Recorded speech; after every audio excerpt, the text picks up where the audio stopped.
Hola, Isabel contigo. Durante mi residencia en la República Dominicana, busqué una iglesia donde congregarme. Después de numerosas investigaciones, llegué a una iglesia en la ciudad de Santiago de los Caballeros, cuyo pastor tenía la reputación de ser un hombre admirable, noble y digno de respeto. Según el pueblo, un verdadero siervo de Dios.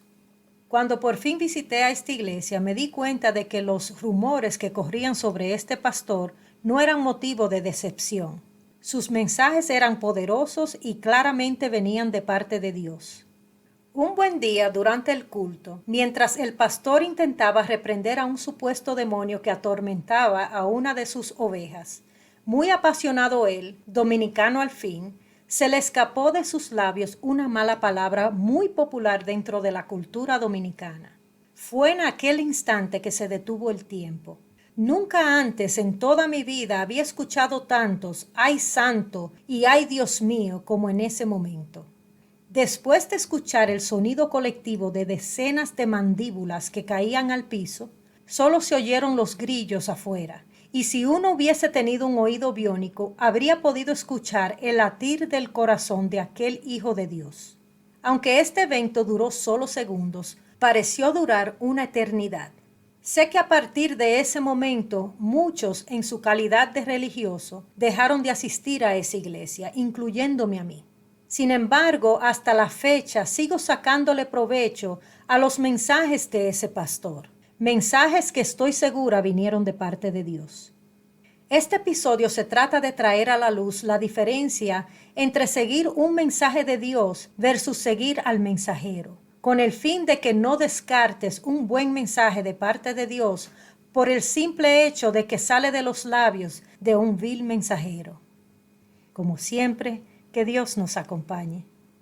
Cuando formamos parte de una congregación o cuando seguimos las enseñanzas de algún líder religioso o espiritual, muchos de nosotros tenemos la tendencia a endiosar a estos líderes y ponerlos en un pedestal. Como ya sabrás, esta situación no le asienta muy bien a Dios, porque califica dentro de lo que es la idolatría. Sin embargo, aquí tanto el líder como el creyente tienen cierto grado de culpabilidad, porque aunque los creyentes no deberían nunca endiosar a ningún ser humano, tampoco los líderes religiosos deberían vender una imagen de santidad. Esto pasa cuando el líder se da a la tarea de instruir a los demás sobre la manera de comportarse correctamente y de cómo vivir sus vidas, porque sienten en lo más profundo de su ser que ese es su propósito. Y es que su atención se centra principalmente en la conducta del ser humano en vez de concentrarse en acercar o a encaminar a sus ovejas hacia el corazón de Dios, para que sea el mismo Dios entonces el que le cambie sus corazones. El problema que surge en este escenario es que el líder entonces se pone en una posición donde él mismo debe comportarse de cierta manera para poder contar con la autoridad moral que le permita instruir y adoctrinar a los demás sobre cómo comportarse y vivir sus vidas. Más aún, existen líderes que incluso se asignan títulos ostentosos para darle más valor o peso a su posición de líder. Como podrás imaginarte, se trata de una situación que tarde o temprano terminará en fracaso, ya que todos tropezamos y fallamos de una manera u otra. Luego, cuando se sorprende al líder envuelto en medio de un pecado o de varios, se arma tremendo escándalo y todas sus prédicas y enseñanzas, sea que hayan sido de parte de Dios o no, se las lleva el viento. Es por esta razón que Jesús reprendía tanto a los líderes religiosos de su época. Ay de ustedes también, maestros de la ley, porque les imponen a los hombres cargas que no pueden llevar, pero ustedes mismos no las tocan ni aun con uno de sus dedos. Así que los creyentes no deberían asumir que sus líderes son unos santos, ni tampoco deberían ponerlos en un pedestal e idolatrarlos como si fueran dioses. Por otro lado, a los líderes no les conviene enfocarse en los pecados de los demás, ni mucho menos emitir juicios. Yo, por ejemplo, no estoy en ninguna posición de hacer algo semejante. No dejes que esa carita de ángel que aparece en la portada te engañe. Tengo mis debilidades como cualquier otro ser humano y no pretendo vestirme de santa. Tampoco me interesa que me pongan en un pedestal. Ahora bien, el hecho que yo tenga estas debilidades no quiere decir que no te pueda transmitir algunas palabras de parte de Dios. Pues si Dios ha sabido utilizar hasta un burro para hablar, usarme a mí o a cualquier otra persona no debería ser muy difícil. Creo que lo que importa realmente es cumplir con lo que Dios mande a enseñar. Es por eso que no me importa que me vean como la Santa Isabel, porque no lo soy, ni quiero serlo. Y es que debido a esta expectativa de santidad, se presentan creyentes que esperan que su líder religioso o espiritual sea una persona libre de pecado, aunque no lo admitan. O como mínimo esperan que su líder, aunque haya sido un pecador en su pasado, no se encuentre envuelto en ningún pecado mientras predica o comparte un mensaje de Dios. Y es que a veces cuando un asunto o un tema nos hace sentir expuestos, escogemos evadir cualquier mensaje al respecto. Permíteme ilustrarte este punto. Supongamos que yo soy una alcohólica y una amiga me advierte de los daños que provoca el tomar excesivamente.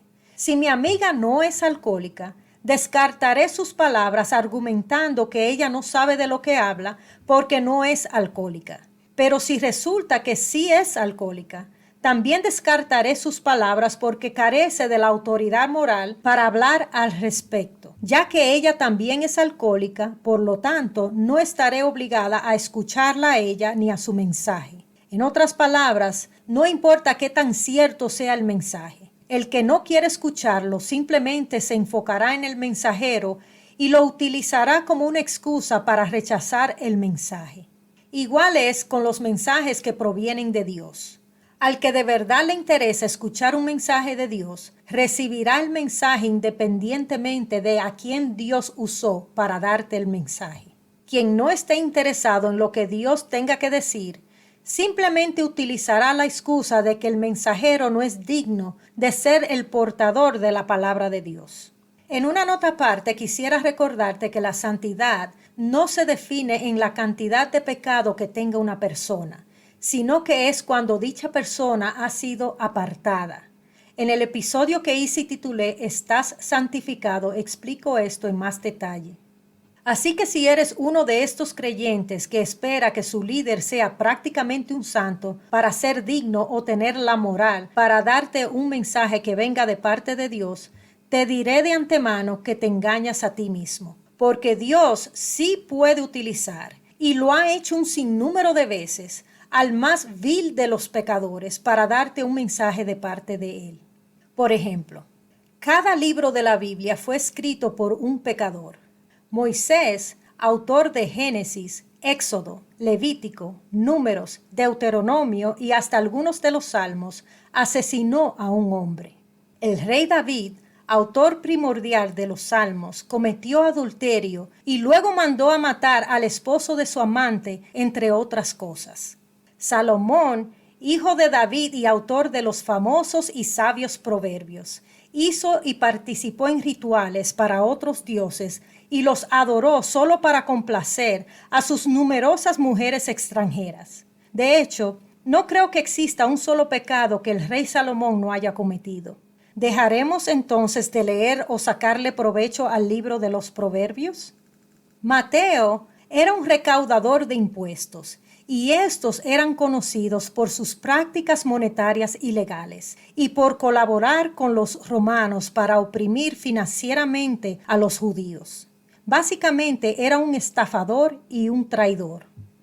Y Pablo, escritor de la mayoría de los libros del Nuevo Testamento, encima de que persiguió y asesinó a muchos cristianos antes de su llamado y que incluso participó en la organización de la muerte de Esteban, aparentemente admite en Romanos 7 que mientras documentaba y predicaba el Evangelio, luchaba contra su propia carne, a pesar de que el Espíritu lo ayudaba. Yo sé que en mí, es decir, en mi naturaleza pecaminosa, nada bueno habita. Aunque deseo hacer lo bueno, no soy capaz de hacerlo. De hecho, no hago el bien que quiero, sino el mal que no quiero. Y si hago lo que no quiero, ya no soy yo quien lo hace, sino el pecado que habita en mí. Entonces, ¿dejaremos de leer la Biblia y aprender de ella porque fue escrita por pecadores?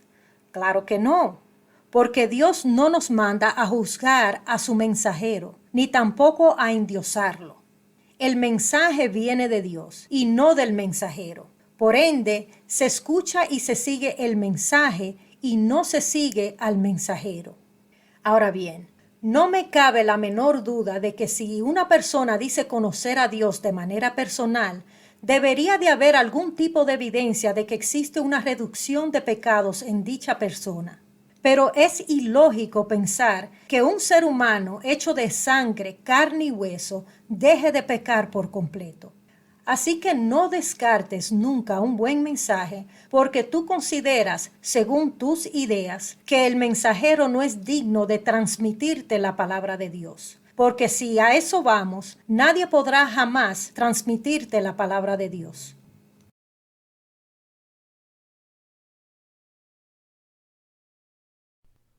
Pues las Escrituras dicen, no hay ni uno solo que sea justo, no hay quien tenga entendimiento, no hay quien busque a Dios.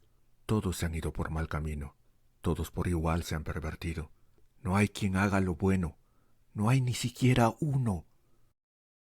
Ahora bien, ¿cómo sabemos que un mensaje proviene de Dios? Pues pregúntale. Lamentablemente en este episodio no puedo entrar en detalles sobre cómo saber cuando un mensaje es de parte de Dios. Pero si ya tienes una relación íntima con Él, será más fácil discernir estas cosas. Pero si no la tienes, tendrás que hacerte de un tiempo para estar a solas con Él y preguntarle. Déjame decirte algo. Dios no tiene un problema de comunicación. Por lo menos esa no ha sido mi experiencia con Él. Solo es cuestión de no solamente hacerte de un tiempo para hablarle, sino también de hacerte de un tiempo para escucharlo. Él te contestará de una manera u otra, inmediatamente o cuando Él sienta que es el momento perfecto. En conclusión, lo creas o no, estés de acuerdo o no, Dios usa a quien Él quiera para darte un mensaje de su parte, porque lo que importa es el mensaje y no el mensajero.